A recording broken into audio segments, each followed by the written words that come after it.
Welcome back to Critical Minds with Rosa. It has indeed been a pleasure, sitting with you, talking to you about these hot topics.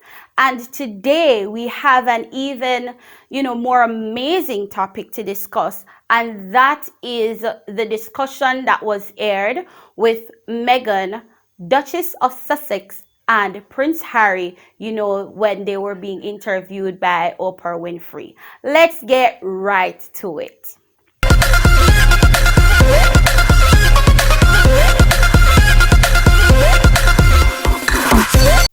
All right. So before even diving into that discussion as it relates to what took place with the interview, I want to just give you an insight, as it relates to my childhood growing up in Jamaica and, or comparison, to royalty.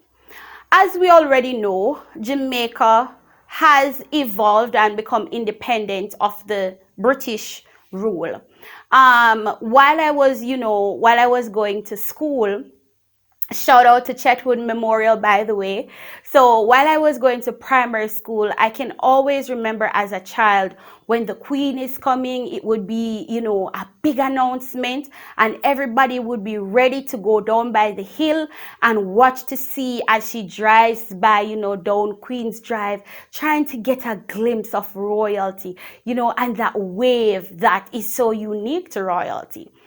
And so it brings to my mind the fact that, again, this is perception. This is what we are able to see as the public. This is the show that everybody puts on. But who can guarantee that everything behind closed doors is exactly going as it should be? And it's not only when it comes down to royalty. No, don't get it twisted.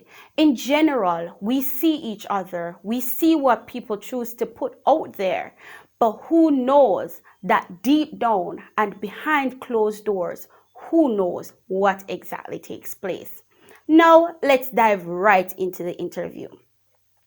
Many persons are critiquing both the Prince and the Duchess of Sussex for coming forward and talking as it relates to their experience being married as royals.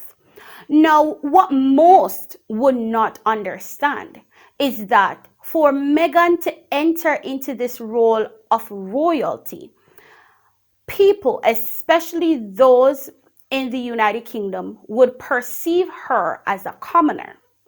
Commoner in the fact that she's not royal. She broke basically all the rules and guidelines of the monarch. She is unorthodox. She is out there in social media. She's well known, right? And to take on this hat of being a royal and to work alongside her husband, she's now stripped of her free will because she's now brought into this organization of becoming a part of the monarchy.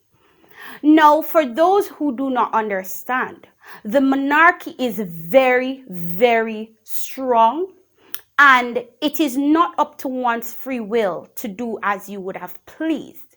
You would need to first get permission to even have a sit down to do an interview. You would be guided as to what to say.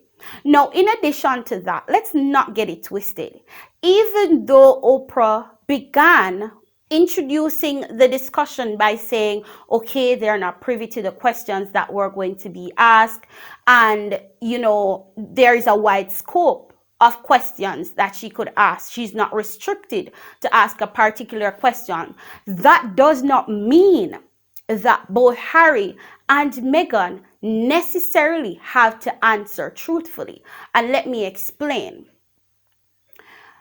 Of course, entering such an organization with such power as becoming a royal, there must have been non-disclosure agreements that Meghan would have to sign off to. So even though in an interview she might not say no comment, or she would not say she refuses to answer, of course we all know as intelligent beings that there are separate ways you can go about avoiding a particular question or not answering it as direct as you would have.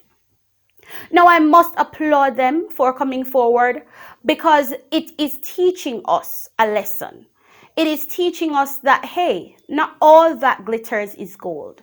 And the grass is not always greener on the other side, as one would have presumed. In every status and every walk of life, you encounter challenges.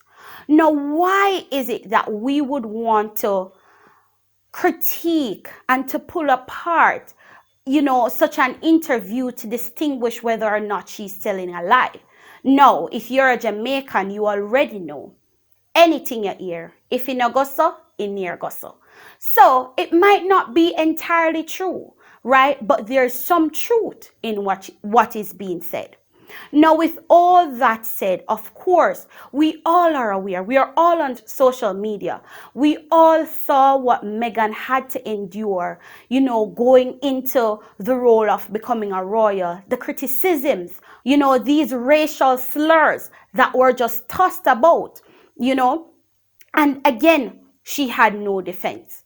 Now, let me clarify that when I say no defense, because defense is wide, right? And subjective. Now, you can have physical defense like a bodyguard, right? And then, as Meghan would have stated, she was told, oh, do not worry, you will be protected. But there's many levels to protection. When we say protected, is it, to safeguard you physically? Or is it to safeguard your reputation? Right? After all, we are free people, and you're living in whether it's a democracy or in the monarchy, people are free to express how they feel. However, there has to be some limit when it comes on to damaging one's career, damaging a person's reputation, and making racial slurs that not only impacts their career and who they are, but their emotional, psychological beings. As humans, we must understand that Harry had to make a decision. And I applaud him for stepping up and being the man that Meghan Markle chose to marry, because Harry knew for himself what the end result would have been. It might not have been something he desperately wanted to see, such as being ostracized or cut off from being a royal, or for his relationship with his family to be torn apart. But at the end of the day, he understood, and he stood up like a man to support his wife and a child, and now children, as Meghan Markle is expecting. It is for us as humans to understand and to put ourselves in their shoe. What would we have done if we were in that situation where we are seeing the threats coming left and right? What would we have done if we could predict what could be happening in the future? Now, as a child, I can remember clearly the passing of Lady Diana, Princess Diana. It was tragic. And when it was heard that Princess Diana died, the entire world was in mourning for this soul. Now, I'm saying this to say that I applaud Harry. You made the right decision. Knowing what your mom had to endure and seeing what was coming to your wife, it would be best to be proactive than reactive. Now, for all of you out there, I implore you to be open-minded and understand that just as how you have a right to state your truth, Meghan Markle and Prince Harry also has a right to state their truth. I leave you with that, Critical Minds family, and I wish them all the best. And trust me, they are going to be an amazing couple, one to be reckoned with. You are watching Critical Minds with Rosa. Check it.